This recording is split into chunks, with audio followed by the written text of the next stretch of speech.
دنیا کے لوگ تو یہ سوچ رہے ہیں کہ مرنے کے بعد میں نہ ہڈی کا پتہ ہے، نہ چمڑے کا پتہ ہے، نہ کفن کا پتہ ہے، کسی چیز کا۔ اب جب تم نے دیکھا ہی نہیں کہ اس کا پتہ، تو کیا پتہ لگا رہے ہو؟ روح جو طاقت روحانی ہے، جو اللہ کی طرف سے ہے، وہ طاقت تمہارے ہر ارادوں کو جان رہی ہے اور تمہارے ہر مراد کو بھی پورا کر سکتی ہے۔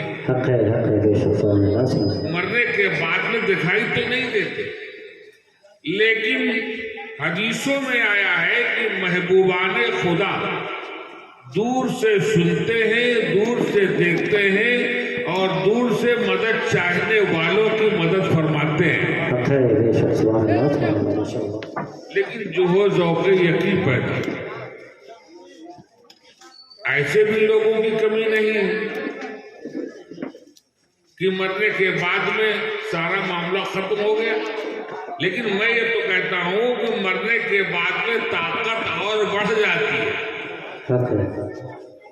اور یہ طاقت بڑھانے والا پروردگار ہے۔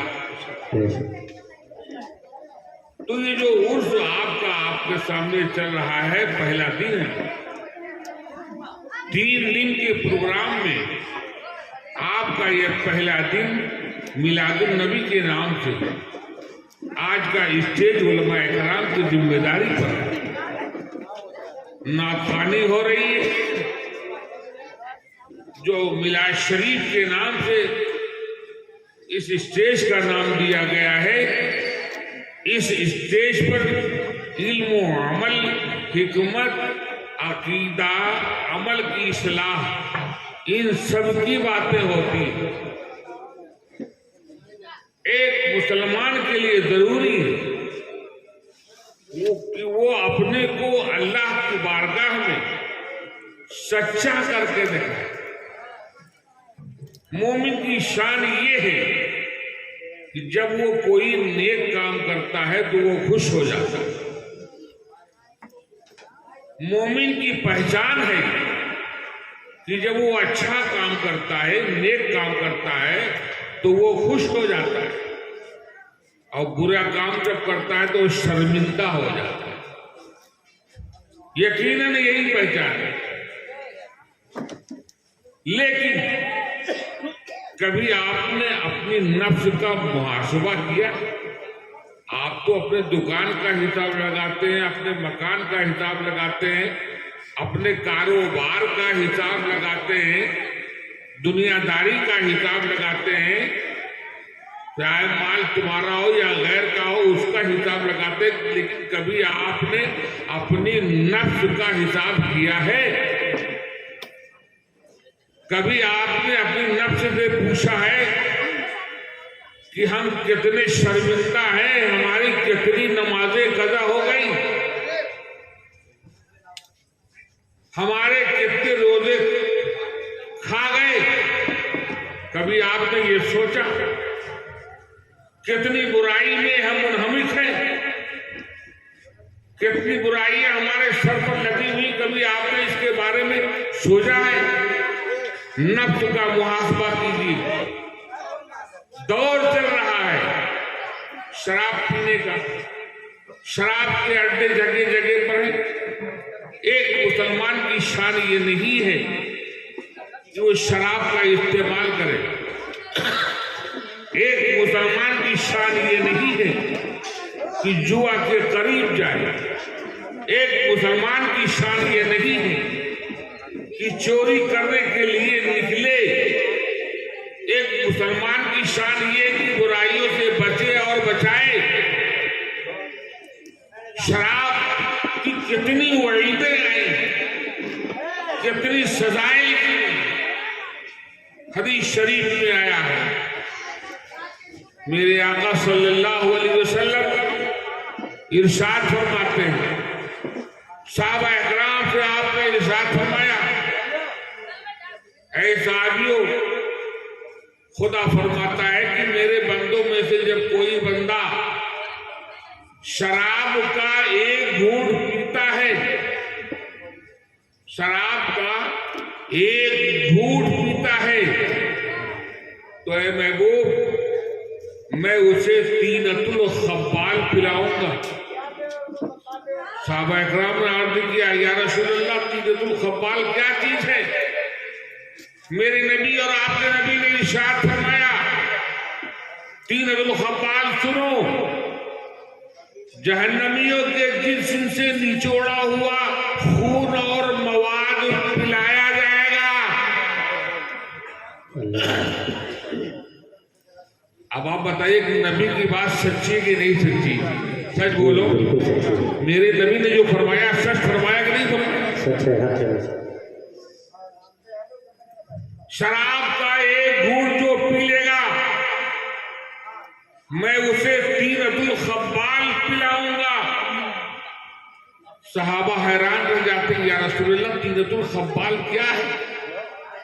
میرے نبی نے ارشاد فرمایا تینۃ الخبال جہنمیوں کے جسم کا نچوڑا ہوا اسے خون اور مواد پلایا جائے۔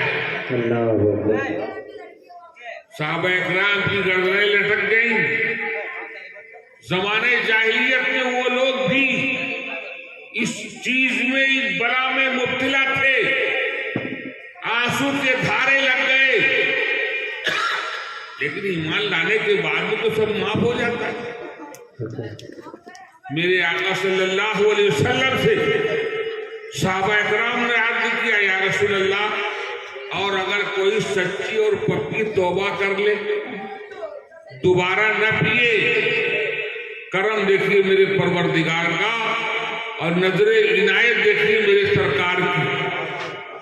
میرے آقا ارشاد فرماتے ہیں کہ میرا رب فرماتا ہے جو کوئی میرا بندہ شراب پینے کے بعد میں سچی اور پکی توبہ کر لے، اے محبوب میں تمہارے ہاتھ سے میدان محشر میں کوثر کا جام پلاؤں گا۔ حق ہے، ماشاء اللہ۔ نعرہ تکبیر، نعرہ رسالت، مسلک اعلیٰ حضرت جس نے عید میلاد النبی و عرس طیب شاہ علماء اہل سنت حضرت علامہ مولانا حسین رضا صاحب قبلہ، نعرہ تکبیر، نعرہ رسالت، ماشاء اللہ۔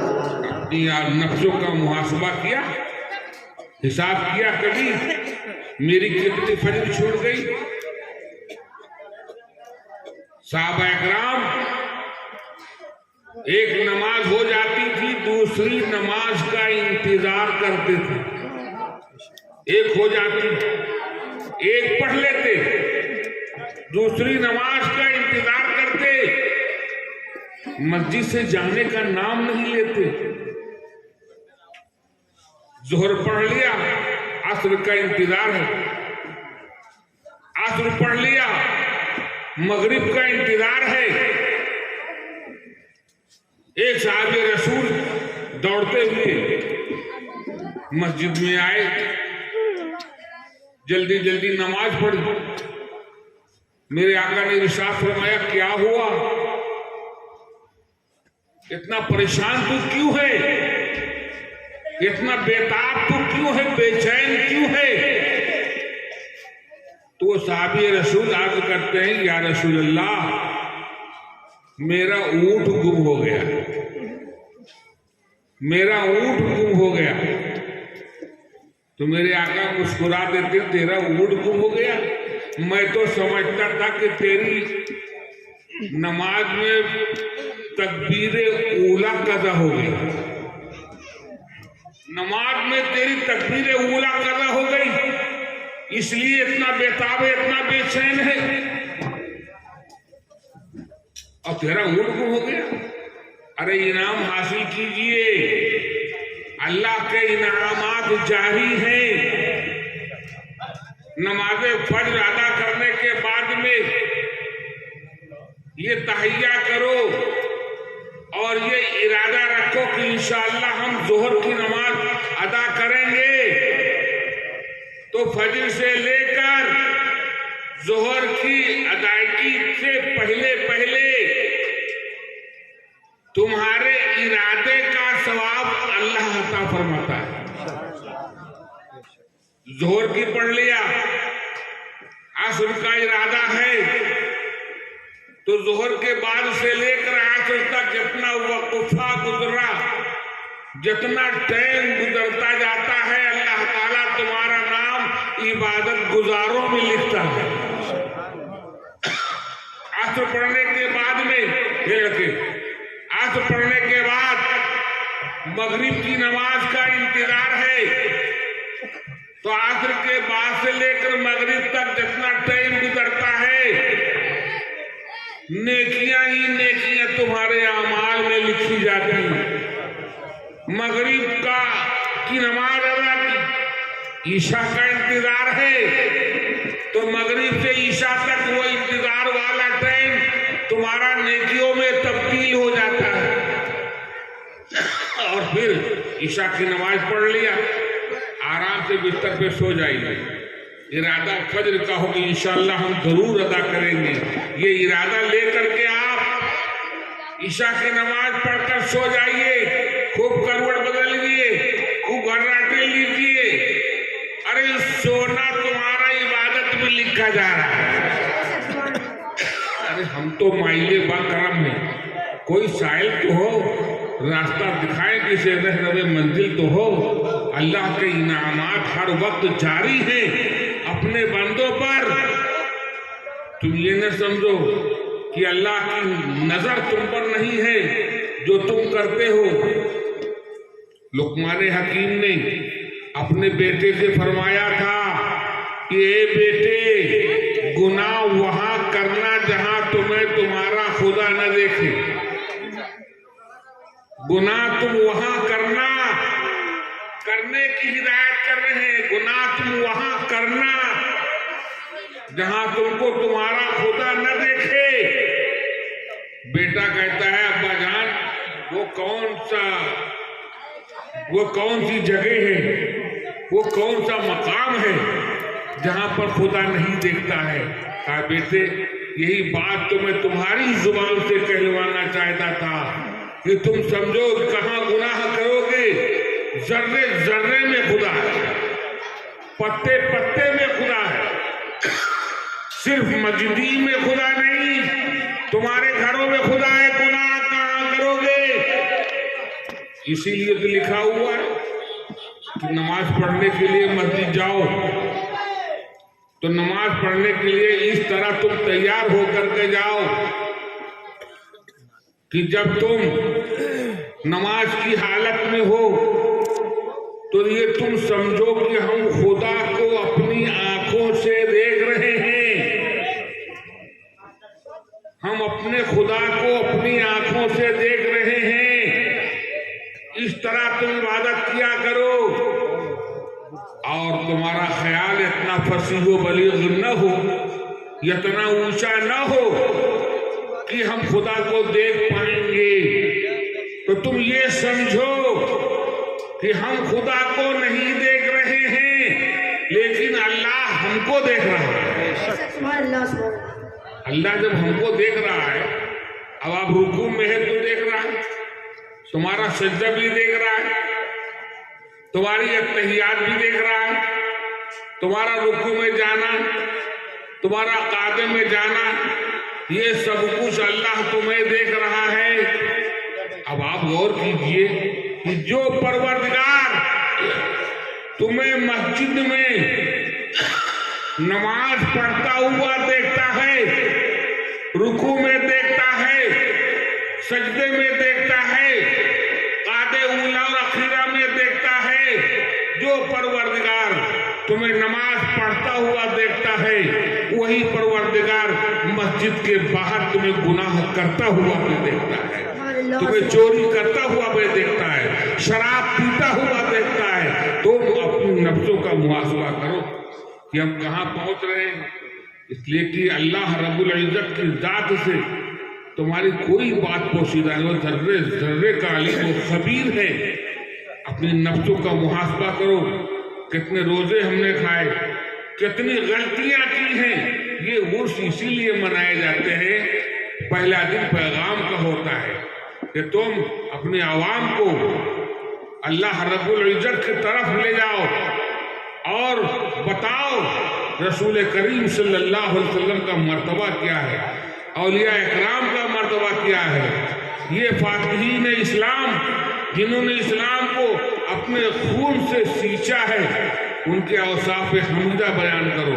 حضرات، ہم صرف یہ بتانا چاہیں گے کہ غلامی میں نہ کام آتی ہے شمشیریں نہ تدبیریں، اور جو ہو ذوق یقین پیدا تو کٹ جاتی ہیں زنجیریں. کوئی اندازہ کر سکتا ہے ان کے زور بازو کا کچھ کیا ہے؟ اللہ رب العزت کی بارگاہ میں اپنے کو پیش کیا. آج دنیا کے لوگ ان کی درگاہوں میں پیش ہو رہے ہیں، حالانکہ دکھائی نہیں دیتے، لیکن قرآن کے روح سے، حدیث و پاک کے روح سے یہ جانتے ہیں کہ اللہ والے کو ہم نہیں دیکھ سکتے، لیکن اللہ والے ہم کو دیکھ رہے ہیں.